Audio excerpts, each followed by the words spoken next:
Ляска екеуміз негізі бір-бірімізді бірінші курстан бері танимыз. Казода оқып жүрген кезде таныстық бірінші курста. Бірақ енді сол үшінші курсқа дейін шыны керек оқумен жүрдік, жұмыс көп болды. Сонымен қыз туралы онша ойлайтындай уақыт болмады. Сөйтіп жаңағы оқу бар, жұмыс бар, біраз кішкене шаршадық, демалып қайтайық деп Бакуге жол түсті. Сөйтіп Бакуге барып, тынығып, Каспийдің жағасында отырып, өмір туралы біраз ойланғаным бар. Сол кезде ішімнен, Құдай, үшінші курсқа келдім. Енді дәл қазір өзіме ұнайтындай қыз тауып қалмасам, өзіммен бір жастағы. Университетті бітіргеннен кейін барлығы тез тұрмысқа шығып кетеді, ешкім қалмай қалады деп сөйтіп ішімнен ойлап, маған осы өзі Алматы қаласынан болса, Алматының мектебінде оқыған, орысша жақсы білетін, қазақшаны да білетін, ата-анасы өзіміз сияқты қарапайым, сондай ақылды, әдемі бір қыз жолықсын деп тілегем. Сөйтіп тілегім көпке созылмай орындалды. Енді нәтижесінде бүгінгі той болып отыр.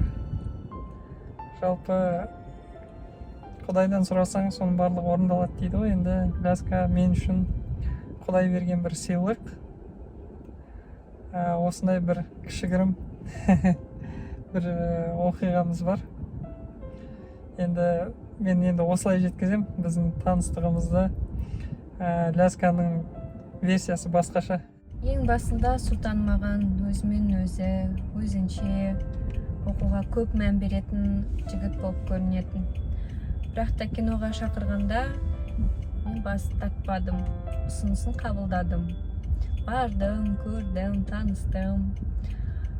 Содан жақын танысып, Сұлтанды басқа жағынан таныдым, көрдім. Маған өте қатты ұнады, өте жан-жақты, оқымысты, білімді жігіт болып шықты.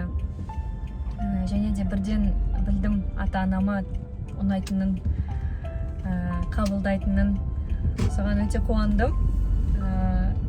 Сөйтіп өзім байқамай аяқ астынан Сұлтанның қақпанына түсіп қалдым. Соған өте қуаныштымын. Енді қазір өздеріңіз көргендей үлкен қадам басып жатырмыз. Қол ұстасып, өмірді бірге кешіп, шаңырақ көтеруге шешім қабылдадық. Өз таңдауыма, күйеуіме қуаныштымын, бақыттымын. Ғашықпын саған, ғашықпын еркем өзіңе, Алматы қала, куә боп біздің сезімге, саябақтағы қосақ қолардың ізімен жүзейік жаным, арада сезім үзілмей.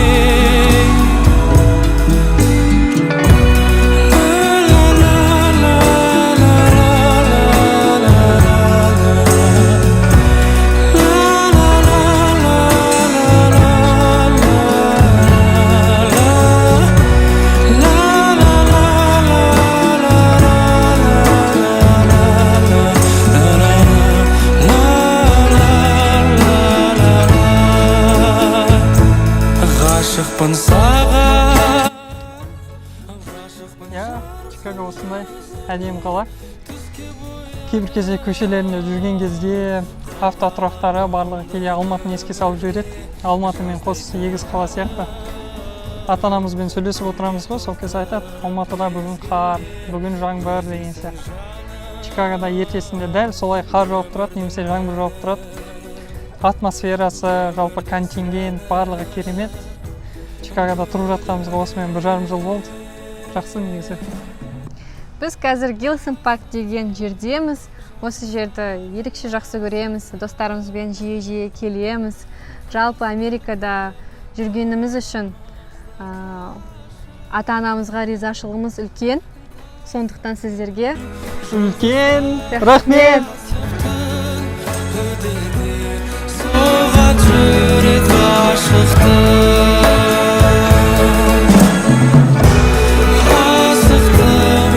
жаным саған асықтым, қысқартып арамызды қашықтық, тасып түн жұлдыздарға тасып түн, көдеде соғат жүрек ғашықтық.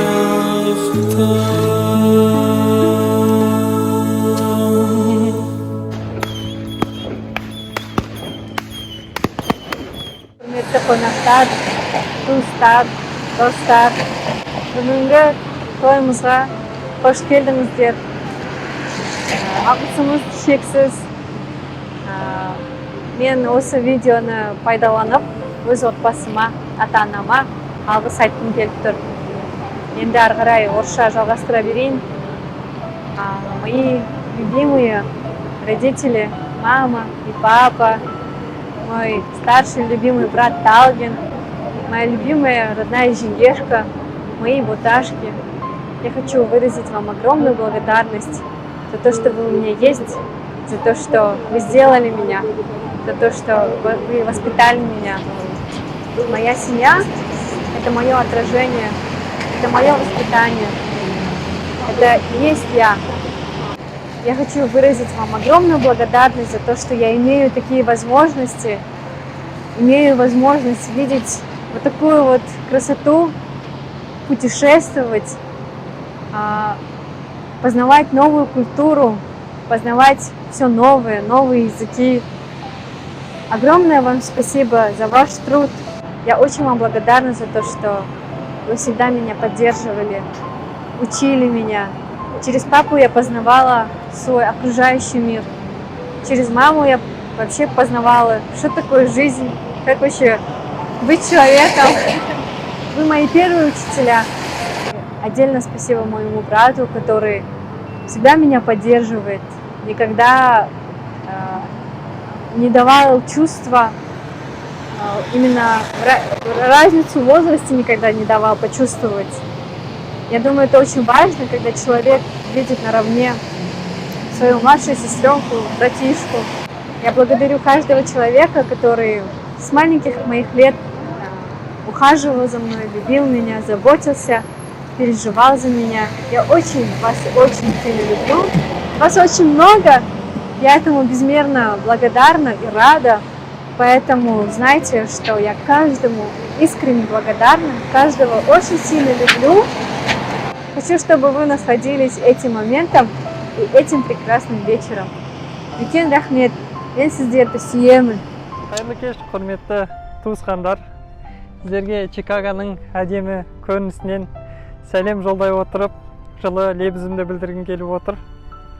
Осы қуанышты сәтті пайдалана отырып, өзімнің отбасым, нағашы жұртым және жаңа менің қайын жұртыма үлкен алғысымды білдіргім келеді.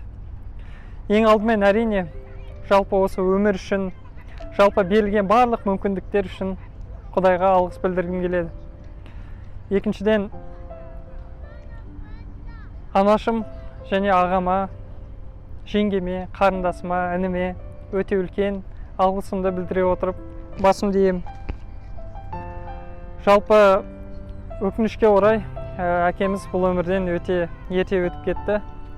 Бірақ соған қарамастан, ағам және анашымның арқасында мен әкемнің жоқтығын ешқашан сезінген емеспін.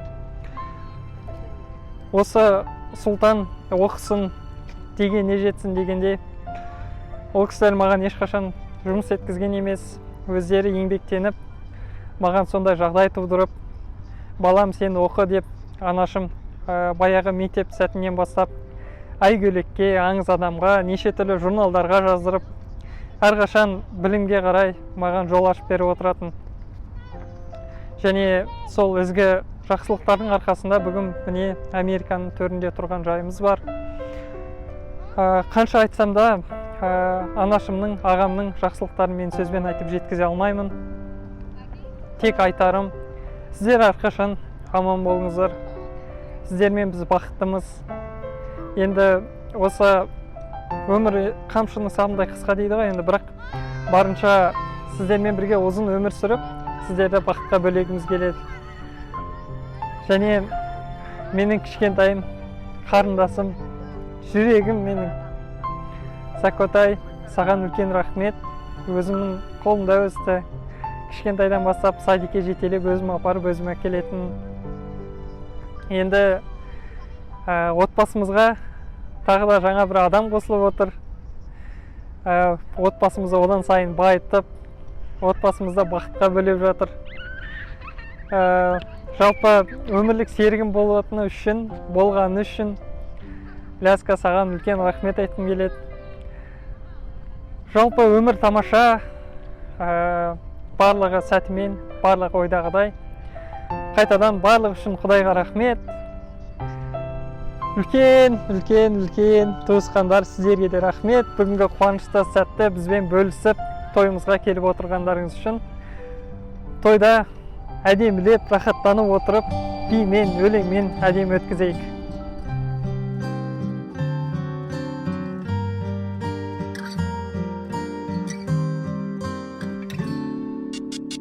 Сенің жүзіңнен сезімді көрем, бақытқа толы кезімді көрем. Жараланғанда, жаным ауырғанда, сені менен емделем. Сенің көзіңнен өмірді көрем, кіршіксіз таза кезімді көрем. Тек бір өзіңнен ғана сәуле көрем, жаным көрінбеген өзгеден. Жарық бердің жанға қараңғы, емдеп алдың ескі жарамды. Енді сенің барың боламын, бағың боламын, жаның боламын, жарың боламын.